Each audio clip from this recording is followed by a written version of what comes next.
Hello viewers, welcome to our channel. నేను మీ Charan Parimi. So ఇప్పుడు ఒక రాజు ఒక ఇంట్రెస్టింగ్ ప్రేమ కథ అయితే ఈ మధ్య ఇప్పుడు వైరల్ అవుతుంది. సో దాన్ని ఒకసారి మనం మాట్లాడుకుందాం. ఎందుకంటే ఈ రాజు ఒక తెల్ల దొరసాని ప్రేమలో పడి తన రాజ్యాన్ని కూడా వదిలేసుకొని వెళ్ళిపోయాడు. సో అందువల్ల ఇది కాస్త ఇంట్రెస్టింగ్గా అయింది. లైక్ బాహుబలి లాగా అయిందనమాట. అంటే మామూలుగా అయితే మన కథల్లో ఎక్కువగా పురాణ పాత్రలు ఈ విధంగా చేస్తూ ఉంటారు. అంటే ప్రేమ కోసమో, లేకపోతే సమాజం కోసమో, లేకపోతే ఇచ్చిన మాట కోసమో రాజ్యాలను వదిలేసి వెళ్ళిపోవడం అనేది మహాభారతంలో చూస్తాం, అలాగే రామాయణంలో చూస్తాం, మన పురాణాల్లో చాలా వాటిల్లో ఉంటుంది. అలాగే ఇలాంటి పీరియాడికల్ కాస్ట్యూమ్ డ్రామా సినిమాల్లో కూడా ఆ పురాణాల ఎలిమెంట్ని తీసుకొచ్చి రాముడు, అలాగే ఈ పాత్రలు అర్జునుడు, ఇలాంటి పాత్రల ఇన్ఫ్లుయెన్స్ తోటి తయారు చేస్తారు. కాబట్టి అందులో కూడా హీరోలు ఇట్లా రాజ్యాలు వదిలి వెళ్ళిపోవడం అనేది కనిపిస్తూ ఉంటుందన్నమాట. ఉదాహరణకు బాహుబలి. సో అదే పద్ధతిలో రియల్ లైఫ్లో కూడా ఒక రాజు తన ప్రేమ కోసం తన రాజ్యాన్ని, తన ప్రజలను అంతా వదిలేసుకొని వెళ్ళిపోవాల్సి వచ్చిందన్నమాట. ఎక్కడో దేశంలో మామూలు వ్యక్తిలాగా బతకాల్సి వచ్చింది.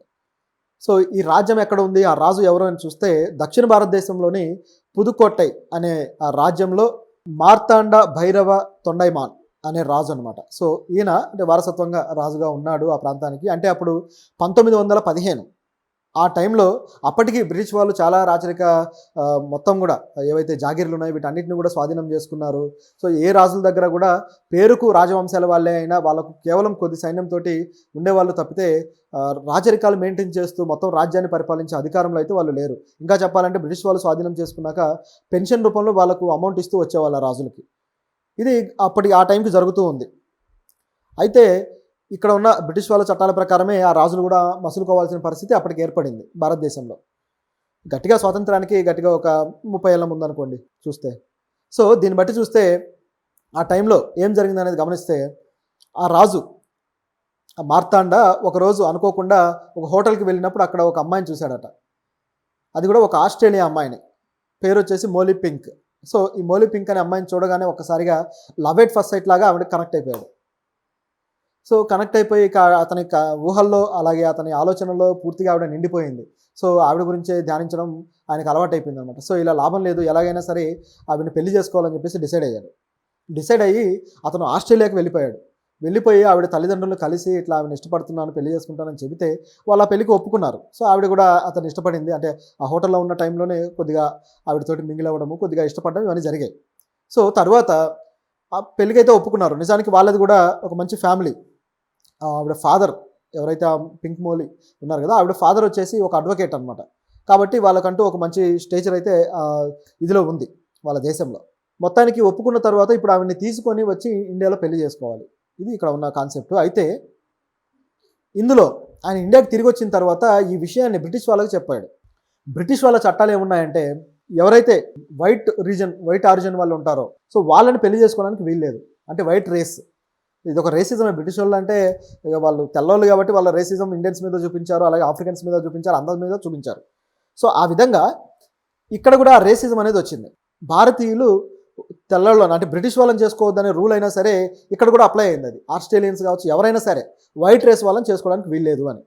ఎందుకయ్యా అంటే వాళ్ళకు పుట్టే పిల్లలు ఆ మిక్స్తో పుడతారు కాబట్టి వాళ్ళు వైట్ రేస్ పిల్లలుగా వాళ్ళని వాళ్ళు భావించి చివరికి బ్రిటిష్ వాళ్ళకి మాకు తేడా లేదు, మేము బ్రిటిష్ వాళ్ళ సమానం అనే భావన వస్తుంది అని చెప్పేసి ఇలాంటి రూల్ ఒకటి తెచ్చారనమాట. అంటే వీళ్ళకి ప్రపంచంలో అందరికన్నా మేమే ఒక దైవదూత లాంటి వాళ్ళం, మేమే గొప్ప వాళ్ళం అనే ఫీలింగ్ ఆ రోజుల్లో బాగా ఉండేది బ్రిటిషర్స్కి. ఇప్పుడు కూడా అదే విధంగా ఉంది. బ్రిటిషర్ అనే కాదు, వైట్ రేస్లో ఉన్న అనేక మందికి ఫీలింగ్ ఉంది, అనేక దేశాల ప్రజలకి, అమెరికన్స్ కావచ్చు, ఫ్రాన్స్ కావచ్చు, చాలా ప్రాంతాల వాళ్ళకి. సో ప్రపంచం ఎంత నాగరికంగా ఎంత మోడర్న్గా మారుతూ ఉన్నా, ఇంకా న్యూక్లియర్ యుద్ధాలు వచ్చి అవిపోయి బయోవార్లు కూడా వచ్చాయి చివరికి. సో ప్రపంచమంతా ఇలాంటి కొట్లాటలు జరుగుతూ ఉన్నా ఇంకా ఈ జ్ఞానం అయితే రాలేదు. అంటే మనుషులంతా యాక్సిడెంటల్గా పుట్టిన మనుషులే తప్పితే వీళ్ళలో ఎక్కువ తక్కువ ఏదే ఉండదు అనే జ్ఞానం అయితే రాలేదు. సో ఇక నిజం చెప్పాలంటే వీళ్ళు పాటించే మత గ్రంథాల్లో కూడా అటువంటి తేడా లేదు. ఉదాహరణకు బైబిల్లో తీసుకుంటే ఈ తెలుపు నలుపు తేడా బైబిల్లో ఉండదు. ఎక్కడ కూడా రేసెస్ ప్రకారం పుట్టినట్టుగా వాళ్ళకి ఆ కేడర్ ఇచ్చినట్టుగా ఉండదు. అయినా సరే వాళ్ళు పాటించే మత గ్రంథాల ప్రకారం, వాళ్ళ పురాణాల ప్రకారం కూడా లేకుండా వాళ్ళు అది నమ్ముతూ ఉన్నారంటే వాళ్ళకు బ్రెయిన్లో ఉన్న మట్టి తప్ప ఇంకేం లేదు దానికి కారణం. సో ఇదొక యాంగిల్ అయితే మొత్తానికి ఒప్పుకోలేదు. అప్పుడు ఒక ప్రతిపాదన కూడా వచ్చింది. ఏంటంటే బ్రిటిషర్స్ కూడా భారతీయ మహిళలను పెళ్లి చేసుకోవచ్చు కదా అని. వస్తే వాళ్ళు ఎందుకు చేసుకుంటారు, వాళ్ళకేం అవసరం? అంటే కొంతమంది అంటే అక్కడక్కడ మైనర్గా ఇలాంటి సంఘటనలు జరిగినవి ఉన్నాయి, భారతీయ మహిళలను పెళ్లి చేసుకున్నవి. కాకపోతే ఇక్కడ అదొక చట్టం రూపంలో తేవడము, దానికి అంగీకరించి రెండు విధాలుగా ఇట్లా ఆ పెళ్ళిళ్ళు కుండ మార్పుల్లాగా జరగటం, ఇలాంటివన్నీ సాధ్యం కాదు కదా. వాళ్ళు తెచ్చిందే ఆ రేసిజాన్ని చూపించడం కోసం తెచ్చారు. కాబట్టి ఇలాంటి ఉదాసీనమైన చట్టం అనేది పనిచేయదు. సో ఇప్పుడు వాళ్ళేం ప్రతిపాదన పెట్టారంటే, ఇది వర్కౌట్ అవ్వదు, నువ్వు ఇట్లా ఆస్ట్రేలియా అమ్మాయిని చేసుకోవడానికి మేము ఇష్టపడము, సో నువ్వు మర్యాదగా ఇండియన్ అమ్మాయినే పెళ్లి చేసుకో అని చెప్పేసి ఆ రాజుకు హుకుం జారీ చేశారు. కానీ ఆ రాజు మాత్రం ఏమాత్రం ఒప్పుకోవడానికి సిద్ధంగా లేడు. నేను చేసుకొని తీరాల్సిందే అని చెప్పి డిసైడ్ అయ్యాడు. సో డిసైడ్ అయిన తర్వాత ఇక బ్రిటిషర్స్ ఒప్పుకోలేదు, ఏం చేయాలి? అతనికి ఉన్న ఆప్షన్ ఒకటే, ఒకవేళ పెళ్లి కానీ చేసుకుంటే తన రాజ్యాన్ని వదిలేసి, మొత్తం తన ఆస్తుల్ని వదిలేసి ఇక్కడ నుంచి వెళ్ళిపోయి ఎక్కడో బతకాలి. ఇది కండిషన్. అయినా సరే వాళ్ళు పాటించే మత గ్రంథాల ప్రకారం, వాళ్ళ పురాణాల ప్రకారం కూడా లేకుండా వాళ్ళు అది నమ్ముతూ ఉన్నారంటే వాళ్ళకు బ్రెయిన్లో ఉన్న మట్టి తప్ప ఇంకేం లేదు దానికి కారణం. సో ఇదొక యాంగిల్ అయితే మొత్తానికి ఒప్పుకోలేదు. అప్పుడు ఒక ప్రతిపాదన కూడా వచ్చింది. ఏంటంటే బ్రిటిషర్స్ కూడా భారతీయ మహిళలను పెళ్లి చేసుకోవచ్చు కదా అని. వస్తే వాళ్ళు ఎందుకు చేసుకుంటారు, వాళ్ళకేం అవసరం? అంటే కొంతమంది అంటే అక్కడక్కడ మైనర్గా ఇలాంటి సంఘటనలు జరిగినవి ఉన్నాయి, భారతీయ మహిళలను పెళ్లి చేసుకున్నవి. సో అతను చుట్టూ ఉన్న వాళ్ళంతా ఆందోళన పడ్డారు, ఏంటి ఇలా మారిపోయింది పరిస్థితి, ఒక రాజు, ఆయనకి ఇక్కడ ఉండే గౌరవం కావచ్చు, ఇక్కడ దక్కే విలువ కావచ్చు, అదంతా బ్రిటిషర్స్ నుంచి కూడా గౌరవం దక్కుతూ ఉంటుంది. కానీ ఇప్పుడు ఆ రాజు హోదా పోతే ఇక గౌరవం ఉండదు, ఏమీ ఉండదు, వేరే ఎక్కడో బతకాలి, ఈ భారతదేశాన్ని వదిలేసి ఎక్కడో ఒక అనామకుడిగా బతకాలి. సో ఈ సమస్య ఒకటి వచ్చి పడింది. చూస్తూ ఉంటే ఎగ్జాక్ట్గా రామాయణంలో రాముడికి వచ్చిన సమస్య లాంటిది అనమాట. రాచరిక పదవి ఉండకూడదు అనుకుంటే అడవికి వెళ్ళిపోవాలి. సో ఆ విధంగా ఇతను ఇక్కడ వదిలేసి వెళ్ళిపోవాల్సిన పరిస్థితి. సో చివరికి ఏంటి అంటే ఆయన దానికి కూడా సిద్ధపడి మొత్తానికి ఆమెను తీసుకువచ్చి పెళ్లి చేసుకున్నాడు. పెళ్లి చేసుకొని ఇక ఆవిడతో పాటు మొత్తం కట్టుబట్టలతో అన్నీ వదిలేసి ఫ్రాన్స్ వెళ్ళాడు. ఫ్రాన్స్లో ఆయన కేన్స్ నగరంలో వాళ్ళు నివాసం ఉన్నారు. అంటే 1920లో పెళ్లి చేసుకున్నాడు ఆయన. సో ఈ 5 సంవత్సరాల పాటు ఈ పోరాటం జరిపింది బ్రిటిష్ వాళ్ళతోటి. పెళ్లి చేసుకున్న తర్వాత ఆవిడ సంసారం, వాళ్ళు అక్కడ సంసారం ఉన్నారు, పిల్లల్ని కన్నారు, అంతా బాగానే ఉంది. సో జీవితం అంతా పర్వాలేదు అనుకున్నారు. సో ఆయనకు కూడా వాళ్ళు అంతే గౌరవం ఇచ్చారు అక్కడి ప్రజలు. ఏమాత్రం ఆయన అగౌరవపరచలేదు, ఇతను ఒక దేశంలో రాజు అని గౌరవం ఇవ్వడం జరిగింది. సో దానికి తగ్గట్టుగానే ఆయన మసులుకున్నారు.